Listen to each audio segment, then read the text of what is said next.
Final గా ఇప్పుడు తెలంగాణ సంస్కృతి వేరు. అంటే ఇప్పుడు బోనాల పండుగ కావచ్చు, బతుకమ్మ పండుగ కావచ్చు, ఇలాంటి తెలంగాణ సంస్కృతి మనకు తెలిసిన విషయం.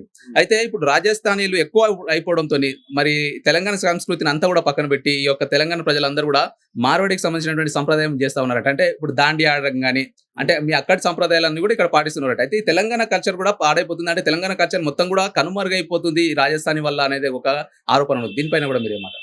అట్లాంటిది ఏం లేదన్న. ఇప్పుడు మా మార్వాడి కల్చర్‌లో ఏదైతే పండుగలు ఉన్నాయి గానీ, ఏదైనా మన దాండియా గానీ, లేకపోతే నవరాత్రి పండుగలు గానీ, హోలీ పండుగలు గానీ, దీపావళి పండుగలు గానీ, ఏ పండుగలైనా మనం మన సంస్కృతి ప్రకారం మేము చేసుకుంటాం. ఓకే. కాకపోతే మేము ఇప్పుడైతే ఈడ దాండియాలు ఇది మన ఏమంటారు ఈ బతుకమ్మల పండుగలు ఎందుకు ఆడుతున్నారు? మీరెట్లా ఎందుకు చేస్తున్నారని మేము ఇప్పుడు గూడా అడగలేదు. ఓకే. వాళ్ళని గూడా చూసుకుంటే మేము ఇంకా దాన్ని ప్రోత్సాహం చేస్తున్నాం గానీ, మార్వాడి వాళ్ళే మేము చేసినట్టే మీరు చేయాలనేది ఎవరికీ చెప్పట్లేదు.